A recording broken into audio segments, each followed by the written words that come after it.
ज्ञान की वर्षा में आपका स्वागत है। आज मैं आपको एक ऐसी कहानी सुनाने जा रहा हूं जो शायद आप में से बहुत से लोगों की अपनी कहानी जैसी लगे। एक ऐसी कहानी जहां प्यार तो बहुत था, लेकिन भरोसे की बुनियाद बहुत कमजोर थी। ये कहानी है मीरा और कबीर की।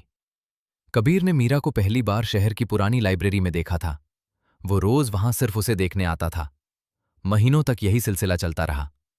मीरा अपने दोस्तों के साथ आती, अपनी किताबों में खोई रहती, और कबीर दूर से उसे निहारता रहता।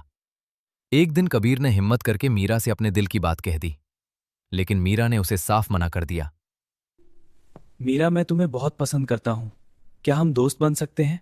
मुझे माफ करना कबीर, लेकिन मेरा ध्यान अभी सिर्फ मेरी पढ़ाई और करियर पर है। मुझे इन सब चीजों में कोई दिलचस्पी नहीं है। मीरा कबीर को बिल्कुल पसंद नहीं करती थी, लेकिन कबीर ने कभी कोई बदतमीजी नहीं की। धीरे धीरे सिर्फ एक अच्छे इंसान की तरह वो मीरा का दोस्त बन गया। फिर एक वक्त आया जब मीरा को अपनी आगे की पढ़ाई के लिए शहर छोड़कर बहुत दूर जाना पड़ा। मीरा को लगा कि अब ये कहानी यहीं खत्म हो जाएगी, लेकिन कबीर ने हार नहीं मानी। वो मीलों का सफर तय करके मीरा से मिलने आता था। जब मीरा अपने प्रोजेक्ट्स में उलझी होती तो कबीर उसकी मदद करता, उसका ख्याल रखता। तुम इतनी दूर सिर्फ मुझसे मिलने आए हो? कबीर, तुम मेरे लिए इतना कुछ क्यों करते हो? अच्छा लगता है मीरा, और इसके लिए मैं कोई भी दूरी तय कर सकता हूँ। कबीर की उन अनकंडीशनल एफर्ट्स ने आखिरकार मीरा का पत्थर दिल पिघला ही दिया।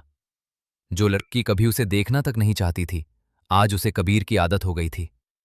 और फिर दोनों एक खूबसूरत रिश्ते में बंध गए। उनके रिश्ते को 3 साल बीत चुके थे। ये सिर्फ एक टीनेज लव नहीं था, ये एक बहुत ही मैच्योर रिश्ता बन चुका था।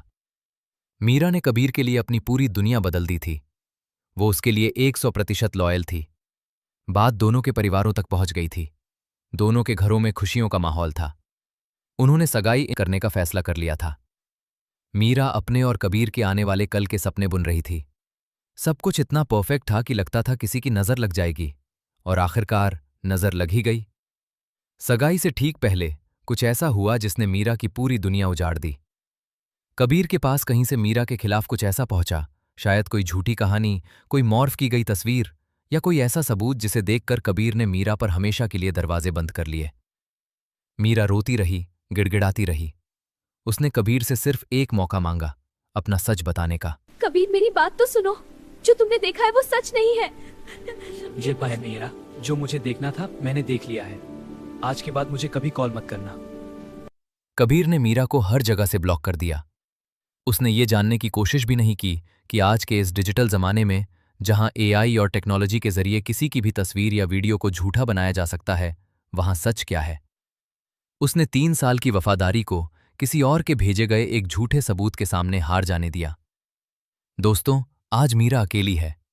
वो किसी को सफाई नहीं दे सकती, क्योंकि जिससे उसे सफाई देनी थी उसने सुनने से ही इनकार कर दिया है। मीरा को इस बात का दुख नहीं है कि कबीर चला गया। उसे इस बात का दुख है कि जिस इंसान के लिए उसने अपने दिल के सारे दरवाजे खोले थे, उसी इंसान ने उस पर सबसे बड़ा शक किया। ये कहानी हमें ये सिखाती है कि अगर 3 साल की वफादारी और प्यार किसी तीसरे इंसान की दिखाई गई एक तस्वीर या एक गलतफहमी से टूट सकता है, तो शायद वो भरोसा कभी था ही नहीं। मीरा आज भी अपनी जगह सही है। उसका सच सिर्फ वो जानती है और उसका भगवान जानता है। और एक दिन वक्त कबीर को भी वो सच जरूर दिखाएगा, लेकिन शायद तब तक बहुत देर हो चुकी होगी।